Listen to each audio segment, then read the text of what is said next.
What's up, Cokesbury students? My name is Josh. You're watching the Sunday Devotion.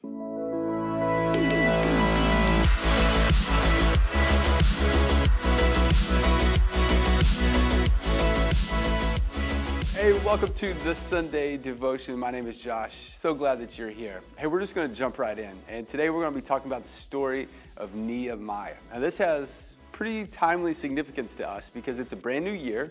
Happy New Year, by the way. And a lot of us might be setting goals. I mean, trying to set better goals, to be better selves, to have a better year. Now, look, it's not going to be hard to have a better year than what we've just been through. But I think with some, if we kind of reimagine the way that we talk about our goals and the way we set goals, then we can really just have just a fantastic year. So here's what you need to know about Nehemiah. It's an Old Testament book, and before the story begins, about 140 years earlier, the city of Jerusalem was home to the Jewish people, and that was like they were honoring God and they were worshiping, and like this was their home, and all of a sudden it was taken over by an enemy. The temple was burned and destroyed. The town was ravished, and all of a sudden the Jewish people are forced out.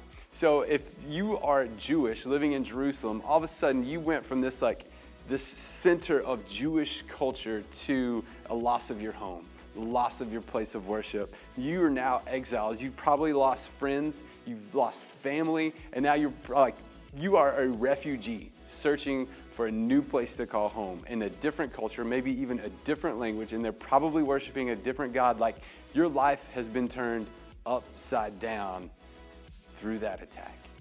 Now, Nehemiah knew all this, and he had only actually known Jerusalem to be ruled under an enemy. 140 years or so have passed, and the Jewish people start to return. There's a new king in place, and so Nehemiah hears about the Jewish people going back to Jerusalem. And he starts to ask his friends, how they're coming back. How's everybody doing? And he's just like, they're not good. The city is not good. Now, Nehemiah knew that Jerusalem, the city itself, had a lot of significance to the Jewish people and their relationship with God. And he also knew that the walls of the city were just in shambles.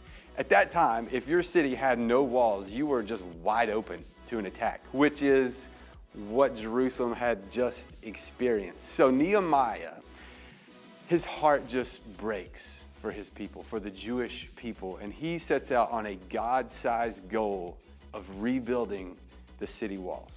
Now, it's important to note that Nehemiah, he's not just some dude. This guy's actually working for the king of Persia. So here's a guy with a little bit of influence. Okay, he's got the ear of the king.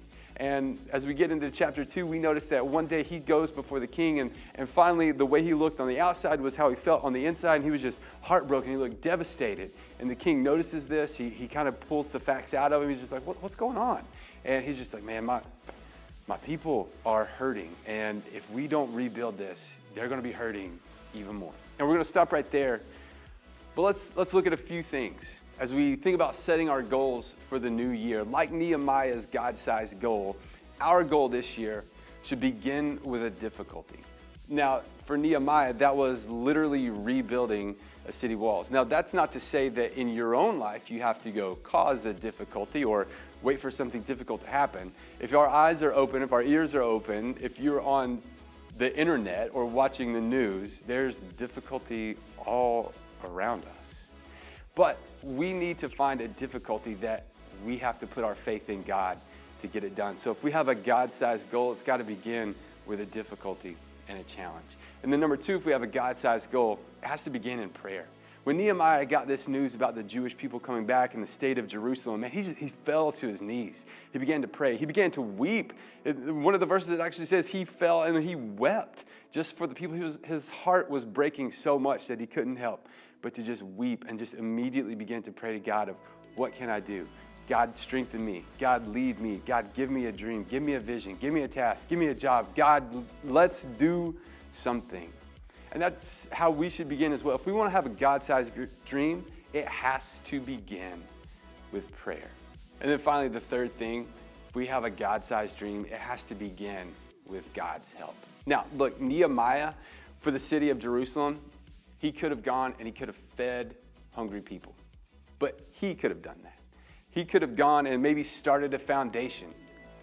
He could have done that. He could have gone and just, had this compassion around and gave homes to people that maybe didn't have one. But again, he could have done that. But a God-sized dream is something that goes beyond what we're capable of. A God-sized dream requires us to put our faith in God to get things done.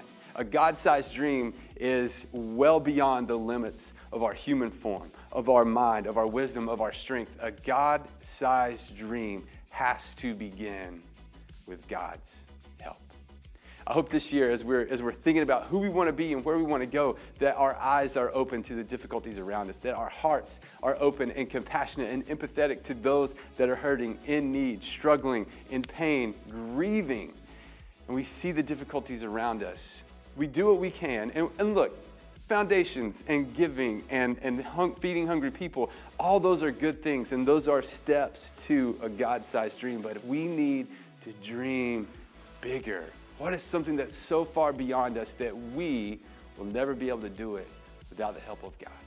And when we begin to see those difficulties, and when we feel compassionate toward the needs in our community, and in our town, in our cities, in our world, we should begin to pray. God, what can we do? God, what do I need to do? God, what is the vision or the dream that you need me to live out for the glory of your kingdom? And then we just rely on God's help to get it done. Friends, I hope that this year is full of God-sized dreams. I hope this year is full of maybe heartache for those that have less than, or heartache or grief for those that are in need, and we just begin to go to God and say, what can you do for us? And what can I do for you so that your name can be known to those that are hurting? Let's lean into a God of promises that is a good, good God in 2021. Until we meet again, amen.